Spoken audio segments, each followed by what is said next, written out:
Halo semuanya, perkenalkan saya Anas Ilmiamin dari kelompok 5. Saat ini saya akan membahas materi terkait hakikat dan definisi kepribadian. Oke, sebelum kita membahas bagaimana kepribadian mempengaruhi organisasi, tentu kita harus menyamakan persepsi terlebih dahulu mengenai apa yang dimaksud dengan kepribadian itu sendiri. Jika kita merujuk pada salah satu ahli, yaitu Florence Latour pada tahun 2006, beliau mendefinisikan kepribadian sebagai perilaku secara keseluruhan dari seorang individu yang memiliki sistem kecenderungan khusus dan berfungsi dalam berbagai situasi. Nah, dari definisi ini ada dua kata kunci penting yang harus kita garis bawahi. Yang pertama adalah sistem kecenderungan khusus. Artinya, setiap manusia memiliki pola bawaan atau kecenderungan unik dalam berpikir, merasa, dan bertindak yang membedakan dirinya dengan orang lain. Yang kedua, berfungsi dalam berbagai situasi. Ini merujuk pada bahwa kepribadian bukanlah suatu yang berubah-ubah setiap jam. Kepribadian bersifat relatif stabil, dimanapun individu tersebut berada, baik di rumah, di kampus, atau nanti di dunia kerja, kecenderungan perilaku tersebut akan tetap terdampak. Untuk memperdalam pemahaman kita, mari kita bedah ke dalam 3 poin utama yang ada di slide ini. Yang pertama, pola perilaku khas. Kepribadian membuat tindakan seseorang menjadi dapat diprediksi. Misalnya, jika seseorang memiliki kepribadian yang teliti, kita bisa memprediksi bahwa hasil kerjaannya dalam tugas kelompok akan cenderung rapi dan minim kesalahan. Yang kedua, adaptasi strategis. Kepribadian berfungsi sebagai alat atau unit fungsional bagi kita untuk merespons lingkungan luar. Bagaimana kita menghadapi tekanan, bagaimana kita berkomunikasi dengan tim, semuanya disaring melalui kepribadian yang kita miliki. Ketiga, perbedaan penting antara kepribadian dan karakter. Seringkali kita tertukar antara dua istilah ini. Di dalam literatur, kepribadian atau personality cenderung merujuk pada aspek luar atau topeng yang kita tampilkan dan dapat dilihat oleh orang lain yang bersifat observable. Sedangkan karakter itu posisinya lebih dalam, bersifat inherent, bawaan, dan sangat erat kaitannya dengan nilai-nilai moral atau prinsip hidup yang dipegang seseorang. Jadi, kesimpulannya, memahami kepribadian adalah langkah awal yang krusial dalam perilaku organisasi. Mengapa? Karena dengan memahami kepribadian diri sendiri dan rekan kerja, kita bisa menempatkan orang yang tepat pada posisi yang tepat, serta meminimalisir konflik akibat perbedaan cara pandang. Setelah memahami apa itu kepribadian, sekarang mari kita masuk ke pengelompokan yang paling mendasar dan mungkin sudah sangat sering kita dengar di kehidupan sehari-hari, yaitu pembagian tipe kepribadian antara introvert dan extrovert. Sebelum saya membahas poin-poinnya, ada satu hal penting yang perlu kita luruskan bersama. Banyak orang mengira introvert itu pemalu dan extrovert itu percaya diri, padahal menurut konsep dasar psikologi, perbedaan utama keduanya bukan pada masalah kepercayaan diri, melainkan pada bagaimana mereka mengelola dan mendapatkan energi mereka atau orientasi energi. Mari kita lihat bagian pertama, yaitu ekstrovert. Orang ekstrovert ini sumber energinya atau merasa terisi kembali ketika mereka berada di lingkungan luar, bersosialisasi, dan berinteraksi dengan banyak orang. Jika mereka terlalu lama menyendiri, mereka justru merasa energinya terkuras. Mereka cenderung ramah, ekspresif, senang berbicara, serta asertif atau tegas dalam mengutarakan pendapat. Gaya kerja seorang ekstrovert biasanya sangat menyukai kolaborasi kelompok, menyukai lingkungan yang dinamis, cepat mengambil tindakan, dan sangat bagus ditempatkan pada posisi yang membutuhkan banyak negosiasi atau interaksi publik, seperti tim humas, sales, atau hubungan eksternal. Sebaliknya, mari kita lihat sisi introvert. Kebalikan dari ekstrovert, seorang introvert mengisi kembali energi mereka melalui waktu kesendirian atau solitude, serta suasana yang tenang. Berada di keramaian terlalu lama adalah hal yang melelahkan secara mental bagi mereka. Karakter mereka cenderung lebih tenang, reflektif, penuh pertimbangan sebelum berbicara, dan merupakan seorang pendengar yang sangat baik. Gaya kerja introvert cenderung mandiri. Mereka memiliki tingkat fokus yang sangat tinggi, menyukai analisis mendalam terhadap suatu masalah, dan terkadang lebih nyaman berkomunikasi secara terstruktur lewat tulisan. Dalam tim, mereka sangat andal dalam peran-peran riset, analisis data, perencanaan strategis, atau keuangan yang membutuhkan konsentrasi tingkat tinggi. Jadi, dalam konteks perilaku organisasi, tidak ada tipe yang lebih baik atau lebih buruk. Sebuah organisasi yang sehat justru membutuhkan kombinasi keduanya. Ekstrovert untuk menggerakkan massa dan interaksi luar, dan introvert untuk menjaga kedalaman analisis dan eksekusi di dalam. Namun, di dunia nyata, kepribadian manusia tidak hanya hitam putih. Banyak dari kita yang merasa memiliki campuran dari kedua tipe ini. Bagaimana variasi campuran tersebut terjadi? Mari kita bahas di slide selanjutnya. Oke.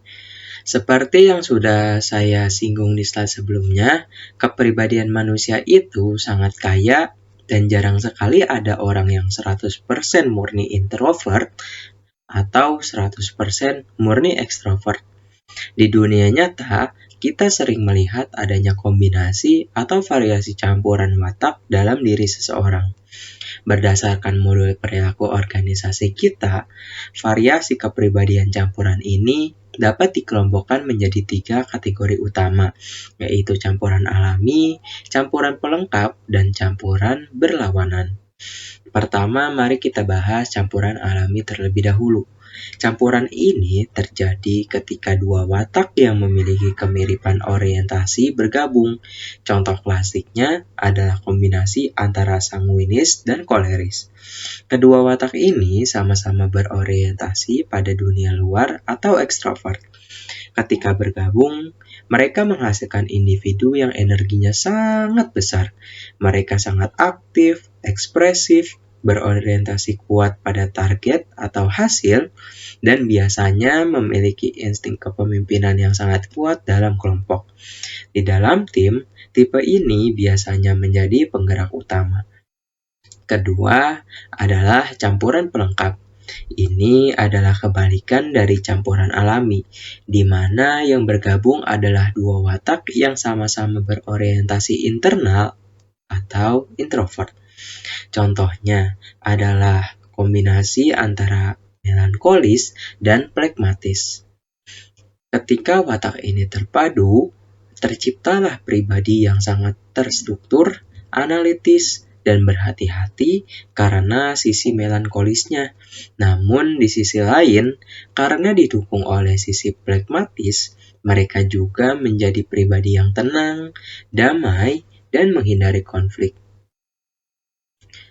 Nah, di dalam organisasi, tipe ini adalah penjaga mutu sekaligus pemersatu karena kerja mereka rapi dan tidak suka membuat kegaduhan. Yang ketiga, dan tidak kalah menariknya adalah campuran berlawanan. Ini terjadi jika watak yang bertolak belakang berada di dalam satu individu yang sama. Misalnya, seseorang yang memiliki campuran sanguinis melankolis atau koleris pragmatis. Kombinasi ini cukup unik karena melibatkan dua kutub yang berbeda. Individu dengan kepribadian ini seringkali mengalami dinamika atau pergolakan internal. Di satu sisi, mereka ingin bergerak cepat dan bersenang-senang. Namun di sisi lain, mereka merasa harus berpikir mendalam dan perfeksionis. Meskipun terlihat kontradiktif, orang dengan campuran berlawanan ini justru memiliki fleksibilitas peran yang sangat tinggi di organisasi jika mereka sudah mampu mengelolanya dengan baik. Dengan memahami variasi ini, kita sadar bahwa setiap anggota tim memiliki keunikan tersendiri yang tidak bisa disederhanakan begitu saja. Namun, seiring perkembangannya ilmu psikologi modern, para ahli kemudian merumuskan sebuah model kepribadian yang dianggap paling ilmiah, komprehensif, dan banyak digunakan dalam dunia kerja saat ini. Model tersebut dikenal dengan nama The Big Five Model. Mari kita lihat penjelasannya di slide berikutnya. Rekan-rekan sekalian, jika sebelumnya kita membahas tipe-tipe kepribadian yang bersifat kategoris, sekarang kita masuk ke dalam standar emas dalam psikologi kepribadian modern, yaitu The Big Five Personality Model atau model 5 besar.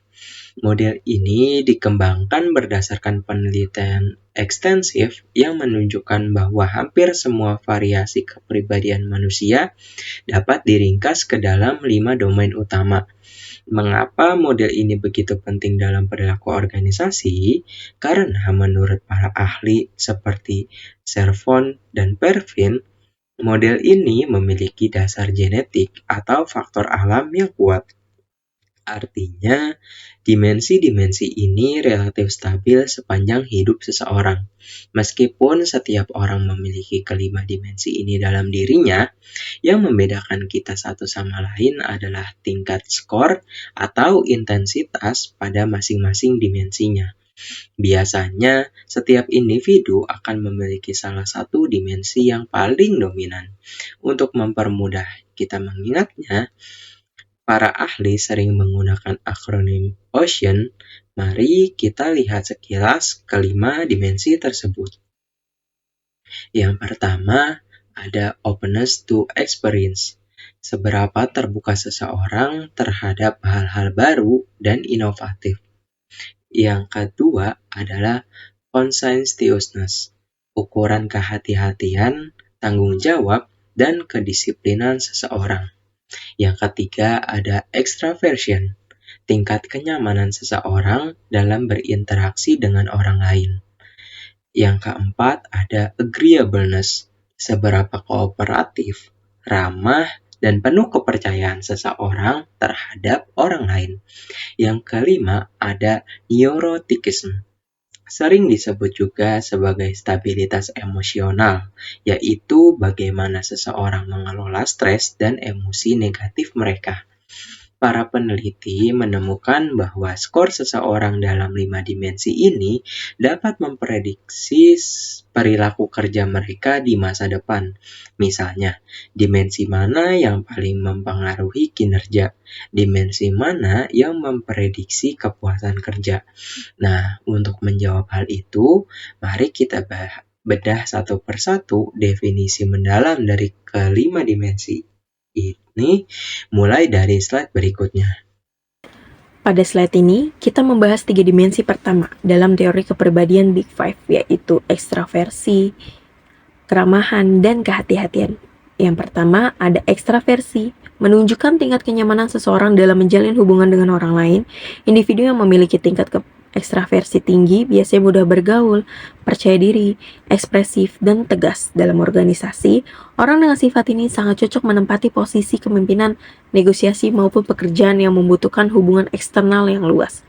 Kedua, keramahan menggambarkan kecenderungan seseorang untuk bersikap ramah, kooperatif, penuh empati, dan mudah bekerja sama dengan orang lain. Dalam dunia kerja, sifat ini berperan penting dalam menciptakan kerjasama tim yang harmonis dan meningkatkan kualitas pelayanan kepada pelanggan. Ketiga, kehati-hatian merupakan ukuran keandalan diri seseorang, individu dengan tingkat kehati-hatian yang tinggi cenderung disiplin, bertanggung jawab, teratur, dan fokus terhadap tujuan. Oleh karena itu, dimensi ini menjadi salah satu prediktor terbaik dalam menghasilkan kinerja yang stabil, kualitas pekerjaan yang baik, dan loyalitas terhadap organisasi. Selanjutnya, kita membahas dua dimensi terakhir dari model Big Five, yaitu keterbukaan pada hal baru dan stabilitas emosional. Keterbukaan pada hal baru atau openness to experience merupakan sejauh mana seseorang tertarik pada ide-ide baru, pengalaman baru, dan inovasi. Individu dengan tingkat keterbukaan yang tinggi biasanya memiliki rasa ingin tahu yang besar, kreatif, fleksibel dalam berpikir, serta memiliki sensitivitas terhadap nilai-nilai estetika. Dalam organisasi, sifat ini sangat penting untuk mendorong inovasi. Selanjutnya, stabilitas emosional menggambarkan kemampuan seseorang dalam mengelola tekanan dan stres. Orang yang memiliki stabilitas emosional yang tinggi cenderung tenang, percaya diri, dan mampu berpikir jernih dalam situasi sulit. Sebaliknya, individu dengan tingkat neurotisme yang lebih tinggi mudah merasa cemas, tertekan, dan rentan terhadap stres. Dalam lingkungan kerja, stabilitas emosional yang baik dapat meningkatkan kepuasan kerja dan membantu seseorang mengambil keputusan secara lebih efektif saat menghadapi krisis. Pada slide ini, kita membahas tentang hakikat dan definisi nilai atau values. Menurut Milton Rakech dan James Bank, nilai merupakan keyakinan yang ada dalam pada sistem kepercayaan seseorang yang menjadi dasar dalam menentukan ketingkatan tindakan yang dianggap pantas maupun tidak pantas. Nilai memiliki peran yang sangat penting dalam kehidupan manusia karena menjadi pedoman dalam berpikir, bersikap, dan bertindak. Nilai juga merupakan kualitas yang membuat sesuatu dianggap berharga dan bermakna. Selain itu, nilai berfungsi sebagai prinsip pemandu, yaitu motivasi abstrak yang membantu individu dalam mengambil keputusan dan menentukan prioritas hidupnya. Perlu dipahami bahwa nilai tidak muncul secara tiba-tiba. Nilai terbentuk melalui proses sosialisasi yang berlangsung sejak seseorang masih kecil, seperti melalui keluarga, pendidikan, agama, serta lingkungan sosial. Oleh karena itu, setiap individu dapat memiliki sistem nilai yang berbeda-beda dengan pengalaman dan lingkungan tempat yang ia tumbuh. Untuk slide selanjutnya, klasifikasi nilai menurut Milton Rakech, nilai dibedakan menjadi dua jenis, yaitu nilai terminal dan nilai instrumental. Pertama, nilai terminal merupakan tujuan akhir yang ingin dicapai seseorang selama hidupnya. Nilai ini menggambarkan kondisi ideal yang dianggap sangat bermakna bagi individu. Contohnya adalah kehidupan yang sejahtera dan sukses, kedamaian, kebebasan dalam menentukan pilihan hidup, serta memperoleh penghargaan dan pengakuan dari orang lain. Kedua, nilai instrumental merupakan cara atau perilaku yang digunakan seseorang untuk mencapai nilai-nilai terminal tersebut. Contohnya, kerja keras dan sikap ambisius, kejujuran dan integritas berpikir terbuka, serta sikap patuh dan disiplin. Dengan kata lain, nilai terminal menunjukkan apa yang ingin dicapai, sedangkan nilai instrumental menunjukkan bagaimana caranya untuk mencapainya. Kedua jenis nilai itu saling berkaitan dan menjadi dasar yang berbentuk perilaku serta pengambilan keputusan seseorang dalam kehidupan sehari-hari maupun di lingkungan kerja. Selanjutnya akan dipresentasikan oleh rekan saya. Kedua, kita lihat nilai manusia. Berbeda dengan nilai ilahi yang bersifat top-down dari pencipta, nilai manusia ini sifatnya bottom-up, yaitu tumbuh, dibentuk, dan disepakati oleh manusia itu sendiri. Nilai ini lahir dari hasil pemikiran akal budi, interaksi sosial, sejarah, kebudayaan, serta kesepakatan bersama dalam suatu masyarakat. Karakteristik utamanya adalah bersifat relatif, dinamis, kontekstual, artinya, nilai manusia bisa berbeda antara satu daerah dengan daerah lain, serta dalam bergeser atau beradaptasi seiring dengan perkembangan zaman. Contoh konkretnya adalah adat istiadat, norma kesopanan lokal, aturan hukum negara, hingga budaya atau core values, sebuah perusahaan tempat kita bekerja nanti.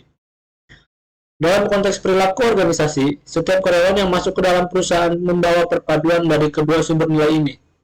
Tugas dari manajemen organisasi adalah menyelaraskan perbedaan latar belakang nilai tersebut ke dalam satu aturan dan budaya organisasi yang serasi, sehingga potensi konflik antar individu dapat diredam. Lalu, setelah nilai-nilai itu tertanam di dalam diri seseorang, bagaimana proses nilai tersebut memengaruhi tindakan nyata kita sehari-hari? Mari kita lihat penjelasannya pada slide terakhir kita, yaitu mengenai implementasi dan fungsi nilai. Rekan-rekan sekalian, kita telah sampai pada pembahasan penutupan dari materi hari ini. Setelah kita tahu apa arti nilai, jenisnya, dan dari mana sumbernya, bagian paling penting bagi kita adalah praktis organisasi adalah bagaimana nilai tersebut diimplementasikan dalam kehidupan nyata. Berdasarkan kajian ilmiah, nilai tidak langsung mengubah perilaku seseorang secara instan. Ada proses psikologis 3 tahap yang dilalui oleh seorang individu hingga akhirnya sebuah nilai dapat mempengaruhi kinerja di organisasi.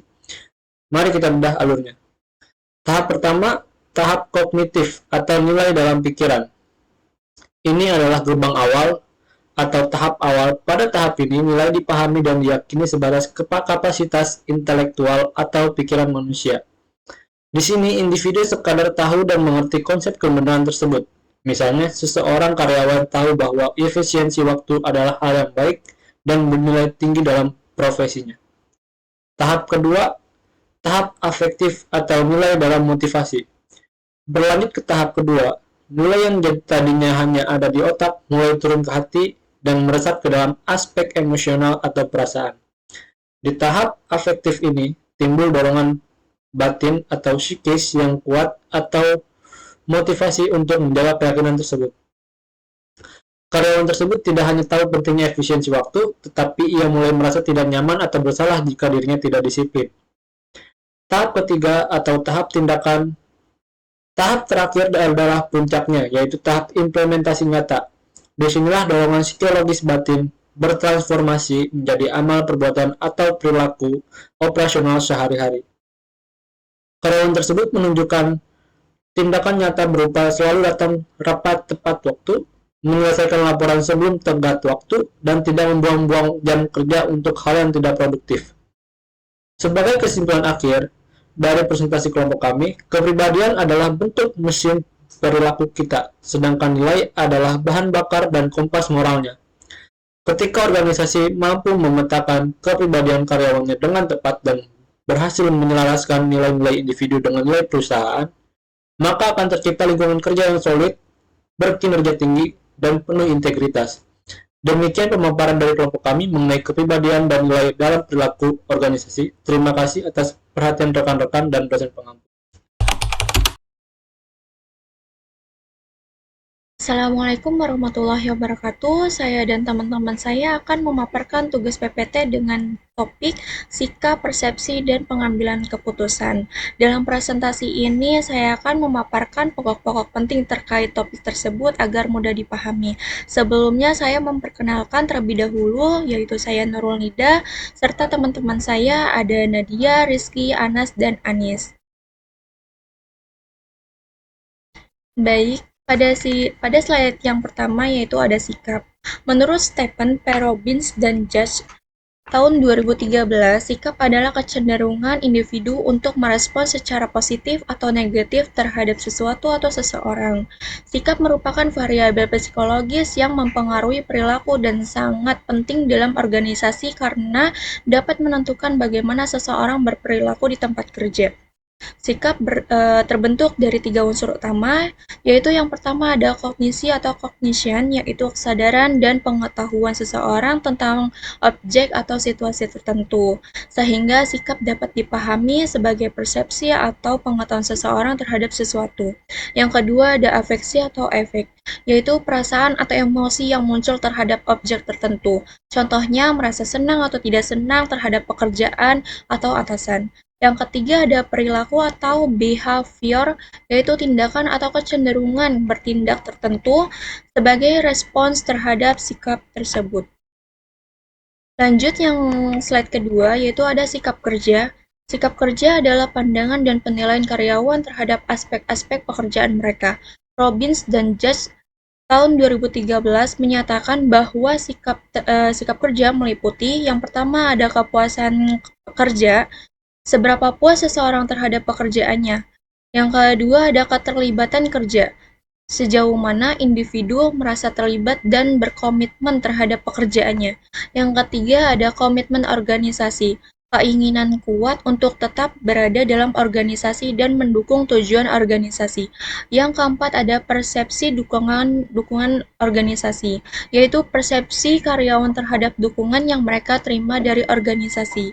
Yang kelima ada keterlibatan karyawan, yaitu tingkat partisipasi dan keinginan mereka aktivitas organisasi. Lanjut yang slide ketiga ada kepuasan kerja. Lutyens tahun 2010 menyatakan bahwa kepuasan kerja adalah penilaian subjektif individu terhadap pekerjaan mereka yang mencerminkan tingkat kenyamanan dan kebahagiaan dalam bekerja.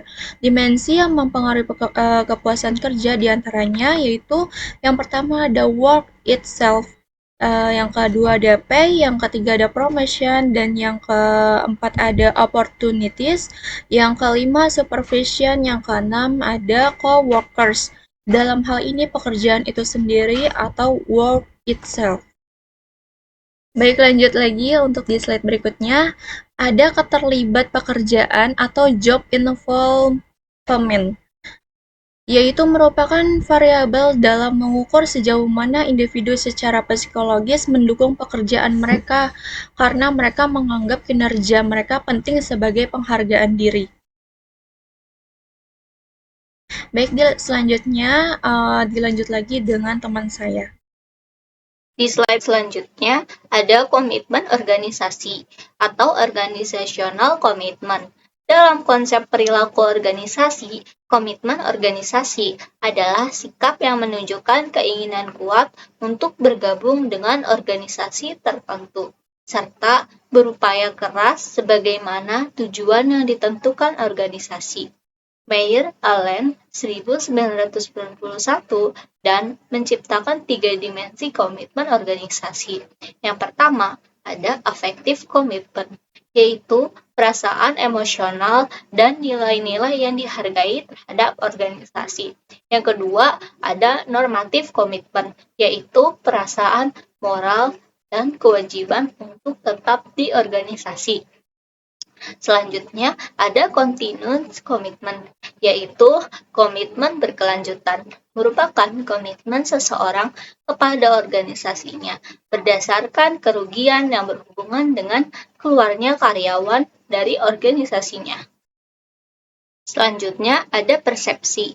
Menurut Stephen P. Robbins dan Judge 2013, persepsi adalah proses yang dilakukan oleh orang untuk mengatur dan memahami sensasi mereka untuk memberi makna kepada lingkungan mereka. Menurut Robbins dan Judge 2013, faktor-faktor yang mempengaruhi persepsi meliputi ada 3. Yang pertama, ada faktor internal, yang kedua ada faktor situasi, yang ketiga ada target persepsi. Yang pertama, faktor internal, yaitu motivasi, pengalaman, dan harapan dari individu yang mempersepsikan. Yang kedua, ada faktor situasi, waktu, lingkungan kerja, dan konteks sosial saat persepsi terbentuk. Selanjutnya yang terakhir itu ada target persepsi, yaitu sifat objek yang dipersepsikan, seperti ukuran, suasana, background, dan jarak.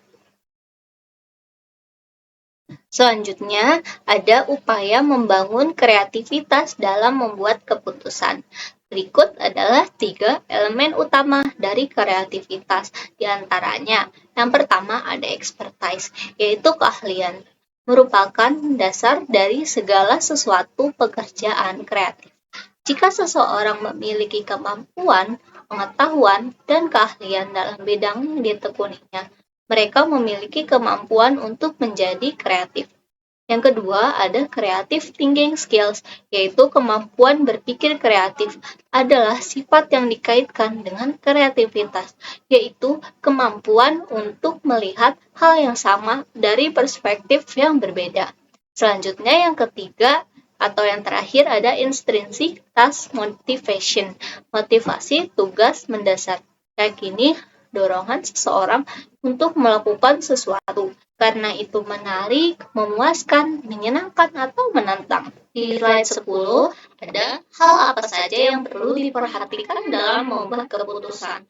Pengambilan keputusan adalah dengan mempertimbangkan efektivitas serta efisiensi organisasi, sehingga segala aktivitas pada organisasi dapat berjalan dengan lancar. Di sini ada hal-hal yang harus diperhatikan selama proses pengambilan keputusan. Yang pertama ada mengidentifikasi masalah, yang kedua menentukan kriteria keputusan, yang ketiga mempertimbangkan prioritas kriteria, yang keempat membuat alternatif solusi, yang kelima memberi nilai pada setiap alternatif berdasarkan kriteria, dan yang keenam atau yang terakhir memilih solusi terbaik berdasarkan skor tertinggi. Kemudian metode dalam membuat keputusan. Menurut Schermerhorn Jr. et al. 2011, saat pengambilan keputusan ada dua metode alternatif, yaitu klasik dan metode perilaku. Yang pertama metode klasik, di mana orang bertindak dalam dunia kepastian penuh. Menurut model keputusan klasik, dalam model pengambilan keputusan klasik, seseorang pengambil keputusan bertindak dalam lingkungan yang penuh dengan hal pasti dan kepastian, di mana semua hal dan terdefinisi dengan baik. Semua pilihan tindakan alternatif diketahui dan semua konsekuensi. Kedua, metode perilaku. Model ini menerima ide atau gagasan sebagaimana rasionalitas menempati ruang terbatas. Pada model ini, pengambil keputusan hanya bertindak dalam situasi tertentu. Jika ada masalah kognitif yang menghalangi proses informasi untuk bertindak sebagai pengambilan keputusan dalam model ini, orang cenderung memilih opsi pertama yang tampak sesuai dengan pihak pengambilan keputusan.